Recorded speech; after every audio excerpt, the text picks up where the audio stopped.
इन्होंने कहा दिया था, जो कर्मी में भी दो भाग वाले बताया था। जी एक तो ज्ञान को स्वीकार करते हैं जी और एक तो ज्ञान को स्वीकार नहीं करते हैं। जी तो ज्ञान को स्वीकार तो करते हैं जी क्योंकि श्रुति में आया है इसलिए, किंतु मोक्ष के लिए उसका उपयोगिता नहीं है। जी। तो मोक्ष कर्म से ही मानते हैं जी। हाँ, वो कर्म से होता है। जी तो यहाँ तक हुआ था, वो समाधान किया था उन्होंने, जी बस काम्य कर्म मत करो जी और प्रतिषिद्ध कर्म भी मत करो जी और प्रारब्ध को भोगो और नित्य और प्रायश्चित के द्वारा पाप हटा दे दो, जी अपने आप मोक्ष हो जाएगा। यहाँ तक हुआ था। जी आगे बता रहा, देखे, देहारंभकयोश्च धर्माधर्मयोर ज्ञानिना सह कर्मिणः समानो जी चोद्य परिहारो। तो देहारंभक, ये शरीर का जो आरंभक है ना, जी शरीर आरंभक बोल तो उत्पन्न होने वाला। जी। तो देहारंभक। महाराज जी 11वां चलना है जी, दासी हुए हैं जी। अच्छा हाँ जी। अच्छा, 11 बजे चलेगा। अच्छा अच्छा अच्छा अच्छा, मैं 12 ओम किमतो भवति जी अतः किम भवति। जी अर्थात जो काम्य कर्मों के, अतः बोलते अस्मात्, जो काम्य कर्म है ना, जी उन काम्य कर्मों के ना करने से जी एक, और प्रतिषिद्ध कर्मों का परित्याग कर देने से क्या होता है। जी हाँ, तो बोलते ये पूर्व के साथ संबंध है। जी दोनों को निषेध किया था ना उन्होंने। जी काम्य कर्मों का आचरण मत कर दीजिए, अनुष्ठान मत कर दीजिए। जी और प्रतिषेध करिए। प्रतिषिद्ध का कर्मों का परित्याग कर दीजिए। जी ये क्या होता है। जी तो ये प्रश्न है कि जी मातो हो भवती अस्मात् किम भवती। जी तो उत्तर दे रहे, काम्य कर्म फलम तस्मात् काम्य कर्म फलम तस्माद् देवादिमं न डौकसे देवादिमनढौकते निषिद्धस्य निरस्तत्वान् निषिद्धस्य निरस्तस्वान् नारकिं नैत्यदो जनिम्। नारकिं नैत्यधो जनिम्। बस यही बता रहे, काम्य कर्मा फलम, जी जो काम्य कर्मों का फल जी क्या है। तस्मात्, तस्मात् बोल तो इसलिए, जी जो काम्य कर्म है जी उन काम्य कर्मों का फल है, कर्मजन्य फल जी क्या। देवा देवादी इमाम न ढोकसे, अर्थात वो जो देवत्वादि है ना, जी देवाम उपलक्षण है, जी देवा देवादि इमम न ढोकसे, अर्थात वो देवत्व है अथवा अन्य अन्य जो विशेष रूप से काम्य कर्म का फल क्या है, देवत्व को प्राप्त होगा, जी स्वर्ग में जाते हैं ना। जी इसलिए देवत्वादि उनको ना ढोकसे बोल तो उसकी गति नहीं होती, उसको ढोना नहीं पड़ेगा। जी साधक को, योगी को ये देवत्व योनि में जाकर वहां का जो जन्म ढोना नहीं पड़ेगा था, तो वहां की गति प्राप्त नहीं होगी। जी यद्यपि ढौकते बोल तो ढोना, जी किंतु यहाँ प्राप्ति अर्थ में लेना, जी देवत्व योनि आदि प्राप्त नहीं होगा। जी इसलिए काम्य कर्मों को त्यागने के लिए बताया था। जी पीछे के साथ जोड़ दीजिए। अच्छा, वो तो ठीक है, जी मान काम्य कर्म त्यागने के लिए आपने बताया, जी नहीं त्यागेंगे तो क्या हुआ, देवत्व योनि को प्राप्त करेंगे, जी इसलिए त्यागने होता है। ठीक है, तो निषिद्ध कर्म, तो बोले निषिद्धस्या, और जो प्रतिषिद्ध कर्म है, जी प्रतिषिद्ध बोल तो शास्त्र ने जो निषेध किया है, मना किया है। जी दो कर्म होता है ना, एक विद्यात्मक एक निषेधात्मक। जी तो निषेधात्मक जो कर्म है वो प्रतिषिद्ध कर्म है। जी तो वो बोल निषिद्धस्य निरस्तत्वात्, जी निषिद्ध कर्मों का परित्याग से जी नारकीम नैत्या नैति अदोजनिम नैति, जी वाहन वाले ना एति जी अदोजनिम। जी अदोजनिम बोल तो निकृष्ट योनि। जी तो नारकी आदि जो अधोगति है ना, जी वो ना येति बोल तो ना प्राप्त थी। जी क्योंकि निषिद्ध कर्म करने से तो नारकी आदि अधोगति अथवा तिर्यक आदि योनि को प्राप्त करता है। जी उसको उसको ना येति बोल तो ना प्राप्त थी। जी अतः काम्य कर्म जी और निषिद्ध कर्म दोनों को त्यागने के लिए बता दिया। जी तो इससे बच जाएंगे जी और कोई तात्पर्य नहीं है, ये बता दिया। जी आगे बीच में दोबारा बता रहे, देखिए। जी देहारंभकयोश्च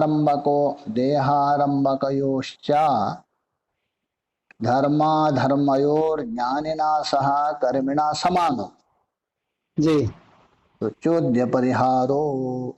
जी जैसा मनुष्यों का ये शरीर प्रारंभ हुआ है, जी इसी का नाम है प्रारब्ध कर्म। जी जो फल देने में प्रवृत्त हुआ कर्म है प्रारब्ध कर्म। जी तो देहारंभक होता है वो धर्म और अधर्म को लेकर। जी तो धर्म और अधर्म से ही शरीर की उत्पत्ति होती है। जी ऐसा तो ये जो कर्म है ना, जी 4 प्रकार के मानते हैं, जी 3 तो प्रसिद्ध है। तो वहां का कुशलः कर्म कुशलः कृष्णम चोगिनाम त्रिविधम इतरेशम, जी योग सूत्र में बता दिया है। जी कर्म अशुक्ल कृष्णम, जी अशुक्ल मतलब ना पुण्य कर्म है जी ना पाप कर्म है। जी योगियों का कर्म होता है ना, जी पुण्य और पाप से रहित होता है। जी पाप तो पहले ही त्याग दिया उन्होंने, जी पुण्य का फल तो चाहते ही नहीं वो। जी तो इसलिए पुण्य पाप से रहित होने से वो तत्ववित्त हो जाते हैं। जी इसलिए उनका कर्म है अशुक्ल कृष्ण माना है। जी और इतरे शाम अन्य जो बचे हुए योगियों से अतिरिक्त, जी तो उनका 3 है, शुक्ल कृष्ण जी और मिश्रित, जी 3 भेद किया है। तो ये 3 कर्मों के द्वारा ही क्या जन्म होता है। जी चौथा जो बताए ना जी अशुक्ल कृष्ण, जी वो जन्म का कारण है, जन्म निवृत्ति होता है उससे। जी तो 3 कर्म से जन्म होता है। जी अभी वहां भी जो विचार किया है 3 कर्मों से तो जन्म होता है। जी तो वहां आपके मन में संशय होता है। जी 2 विकल्प होता है वहां, जी पहले एक कर्म को लेकर, दूसरा अनेक कर्म को लेकर। जी तो क्या एक कर्म एक जन्म का कारण बनता है, जी अथवा एक कर्म अनेक जन्म का कारण बनता है। जी जन्म जन्म तो कर्म से हो रहा है ना, कर्म से जन्म हो रहे हैं ना। जी तो एक कर्म एक जन्म का कारण है, जी ऐसा अनेक जन्मों के कारण है। एक कर्म अनेक जन्म का कारण। और जी दूसरे में तो अनेक कर्म एक जन्म का कारण है, जी अथवा अनेक कर्म अनेक जन्म का कारण है। जी ये 4 विकल्प बनता है। जी तो इसलिए अंततः वहां निर्णय किया है, जी इसलिए जो जन्म और मृत्यु के बीच में जी किए गए पुण्य और पाप दो कर्म रहते हैं ना, जी वो संस्कार विचित्र है, जी उसमें प्रधान और गौण रूप से स्थित रहता है, जी तो मृत्यु के द्वारा वो अभिव्यक्त होने वाला हो जाता है जी और इकट्ठा रूप मिल करके कर्ता जी का मृत्यु कराकर एकाकार ही जन्म लेता है। इसका मतलब एक प्रधान कर्म रहेगा, जी बाकी उसके साथ सहायक अनेक कर्म मिलकर जन्म लेता है, ये निर्णय ले आता था। जी तो कुछ भी हो, बस मुख्य रूप से जन्म का कारण है धर्माधर्म, जी तो यहाँ बता रहे हैं। जी तो धर्माधर्म से उत्पन्न होने वाला देह के विषय में जी कौन, इसलिए बोल रहे देहारंभ कयोश्चो धर्माधर्मयोर ज्ञानिनो सह कर्मिणा समाना, इनमें दोनों में जरा सा भी कोई अंतर नहीं है। जी हाँ, बस इतना अंतर हो सकता है, एक में धर्म अधिक होगा, जी एक में अधर्म, जी ये अलग बात है। जी किंतु शरीर दोनों का उत्पन्न हुआ है धर्माधर्म से, जी ज्ञानी का शरीर भी धर्माधर्म से, जी अज्ञानी का शरीर भी क्या है, धर्माधर्म से उत्पन्न हुआ है। जी जी तो सह कर्मिणा समानो चोद्य परिहारा, जी इसका मतलब ज्ञानी के साथ और कर्मकांडी का शंका समाधान तो समान ही है। जी ज्ञानी के साथ और कर्मकांडी का जो शंका और समाधान, जी वो समाधान है। जी जैसे आप शंका करेंगे तो हम समाधान करेंगे, हम शंका करेंगे आपका, दोनों का समान है। जी इसलिए आप ये कहा करे एक तरह का पक्ष ले रहे क्यों, जी ज्ञान से ही मुक्ति होगा करके, जी ये ठीक नहीं, जी क्योंकि ये नियम आया है। तो चोद्य परिहार बोल, तो चोद्य बोल तो शंका, जी परिहार जहाँ दोनों समान होता है, जी उस विषय को लेके वहां वाचस्पति मिश्रा ने कहा दिया है, जी यश्च उभयोर समो दोषः जी परिहारा तयो तयो समा, जी नैकः पर्यानुयोक्तव्यः जी तादृगर्ता विचारणे।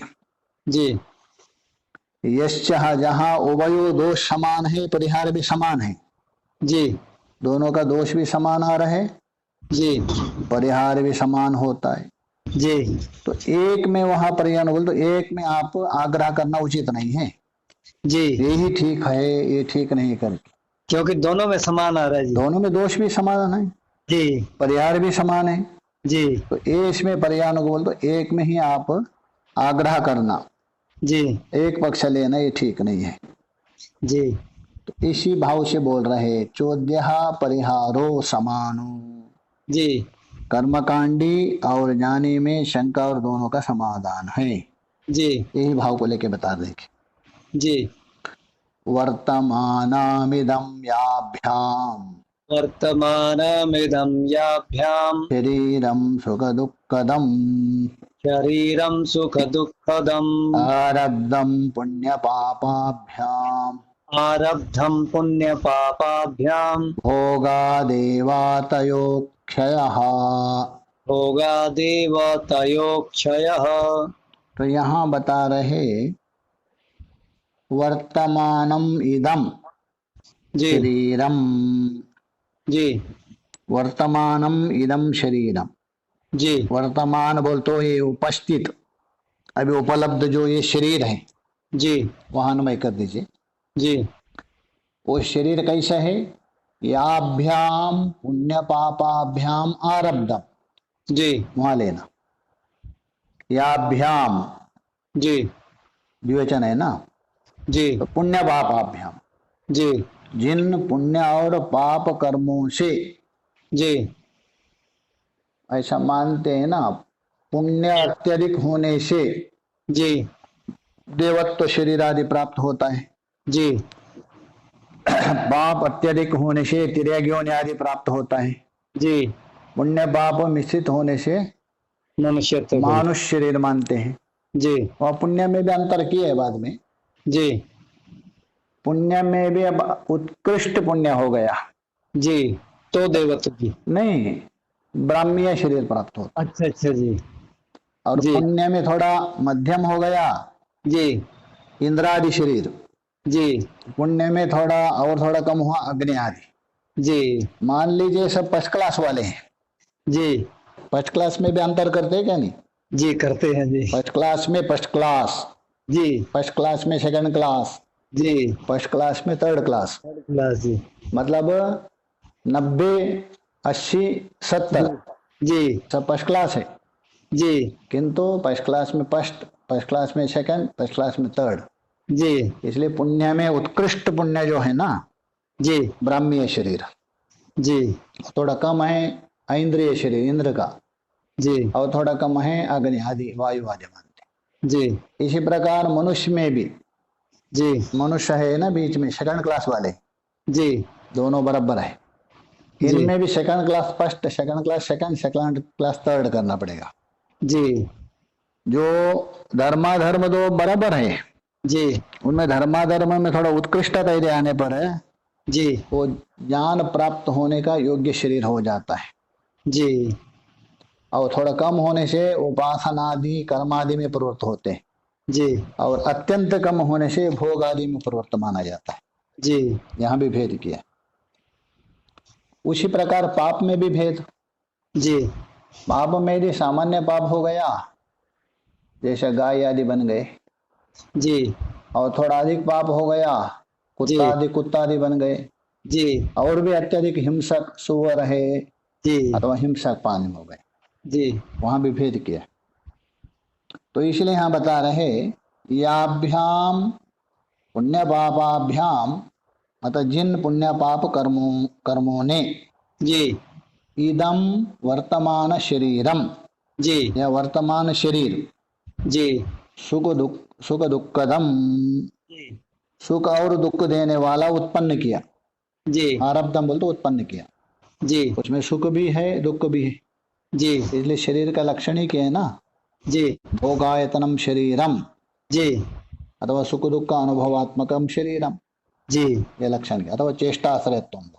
जी तो भोगादेव तयोक्षय, जी इसलिए अरे वेदांती जी, जी आपके मतानुसार भी जी जो प्रारब्ध के अनुसार प्राप्त शरीर है, जी उसमें सुख दुख आदि के ज्ञान से नष्ट होते हैं क्या? जी भोग से होते हैं। जी तो हमारे भी जो वही होते, जी बाकी तो आगे तो उनका उत्पन्न नहीं होगा, जी क्योंकि काम्य कर्म किया नहीं, जी निषिद्ध कर्म नहीं किया, जी और पाप आदि जितने भी है वो नित्य और प्रायश्चित के द्वारा हटा दिया। और संचित कर्म को इसने लिया नहीं जी। बस संचित कर्म के लिए वो अपना, ये क्या नित्य कर्म है अर्थात प्रायश्चित आदि, जी उसको हटाने के लिए।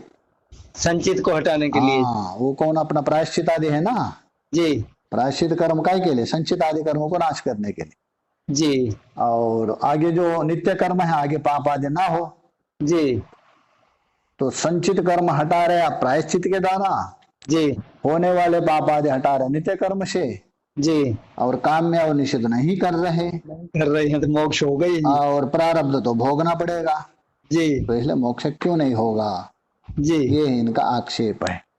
जी तो इसलिए दोष हमारा जो दो हमारे में जो आप दोष देंगे, हम भी आपके ऊपर दोष देंगे।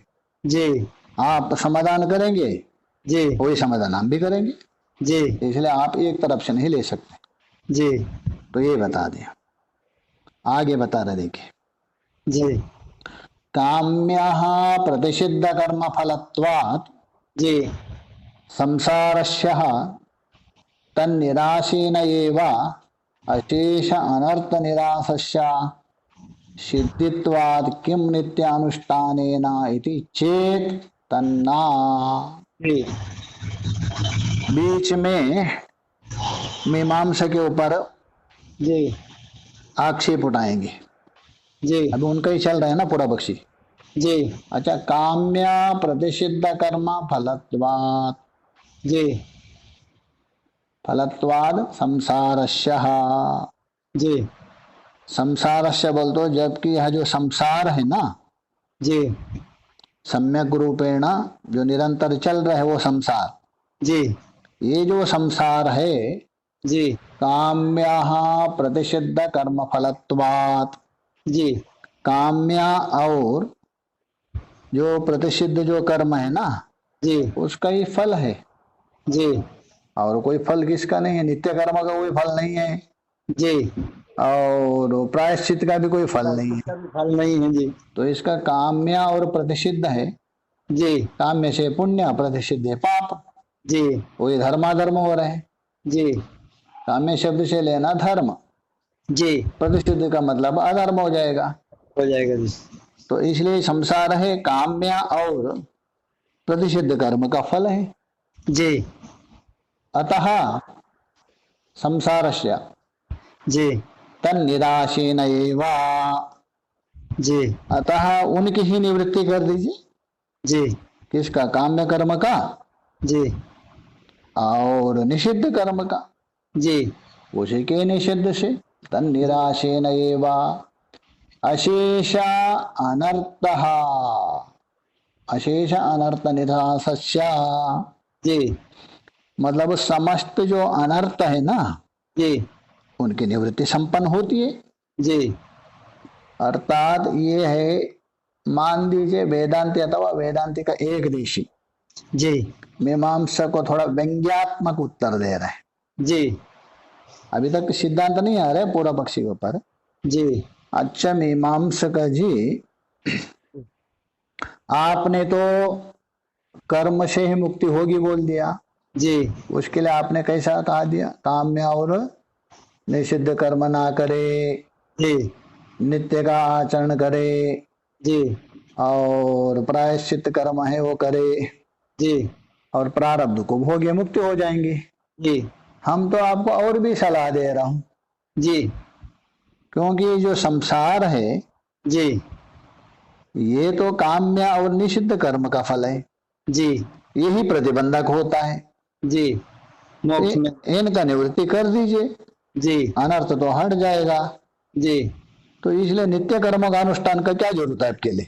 भी जरूरत नहीं और है। भी सरल पड़ेगा। जी ये बोल रहा है नित्य अनुष्ठान ना इति चेत जी किम, नित्य कर्म का अनुष्ठान करने से कोई प्रयोजन तो है ही नहीं।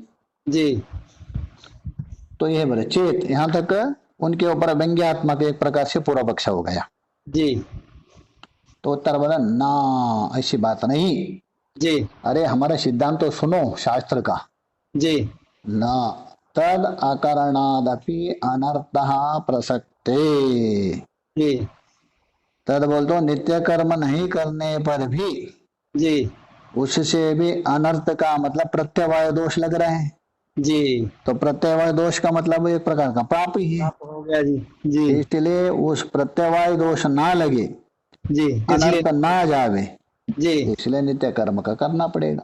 जी तो अतः आपने जो कहा दिया नित्य कर्म की आवश्यकता क्या है, जी उसकी आवश्यकता एक है प्रत्यवाय रूप अनर्थ का निवृत्त करने के लिए, जी अतः उसको करना पड़ेगा। जी इसी भाव को लेके बता रहे, देखिए नित्यानुष्ठानतश्चैनम नित्यानुष्ठान तश्चैनम प्रत्यवायो न स्पृश्येत प्रत्यवायो न संस्पृशेत् अनादृत्यात्म विज्ञाना अनादृत्यात्मविज्ञान मत कर्मणि संश्रयेत्। अतः कर्माणि संश्रयेत्। नित्या अनुष्ठाना स्थानतः च जी एनम, तो बता रहे नित्य जो कर्म है ना जी और नैमित्तिक दोनों जी लेना। नित्या अनुष्ठानतः, नित्य से उपलक्षण नैमित्तिक भी लीजिए। जी तो नित्य और नैमित्तिक कर्म का अनुष्ठान करने वाले जी च एनम, एनम एनम बोलते उस व्यक्ति को जी जो अनुष्ठान कर रहे उस पुरुष को, जी प्रत्यवायो न संस्पृशेत, जी जो प्रत्यवाय नाम का जो दोष है जी वो भी अनर्थ का कारण है। जी तो प्रत्यवाय रूप जो पाप है जी वो स्पर्श नहीं करता। न संस्पृश। इसको एनम जी नित्यानुष्ठानता मतलब नित्य और नैमित्तिक कर्म का अनुष्ठान करते रहे, जी ऐसा जो व्यक्ति है साधक, जी प्रत्यवाय अर्थात प्रत्यवाय रूप पाप जी स्पर्श नहीं करता, जी न संस्पृशे। जी अनादृत्या आत्मविज्ञानम अतः कर्मणि संश्रये। जी अतः इसलिए जी आत्मज्ञानम अनादृत्या, जी आत्मज्ञान का अनादृत्य बोल दो, अनादार अनादार करके उपेक्षा करके। जी आत्मज्ञान जो है ना, जी आत्मज्ञान ही मोक्ष का कारण है, जी आत्मज्ञान से मुक्ति होती है। जी ऐसा आप उसके प्रति आदर सत्कार करके प्रवृत्त हो रहे हैं ना, जी ये ऐसा नहीं, उसको अनाधार करके जी उपेक्षा करके जी क्या करे, जी कर्मणि संश्रयेत, अर्थात कर्म में ही जी सम्यक रूपेण आश्रयेत, जी अर्थात कर्म में ही प्रवृत्त हो जाइए। जी क्योंकि शास्त्र के द्वारा विधान किया है, जी शास्त्र ने कुर्वन्नेवेह कर्माणि करके, जी और यावत जीवम अग्निहोत्रम जुह्यात, जी ये सारा शास्त्र ने जो विधान किए हैं कर्म, जी उन कर्म में भी विशेष रूप से नित्य और नैमित्तिक कर्म है, जी उसका आश्रय करे जी और वही धीरे धीरे आपको मोक्ष दे देगा।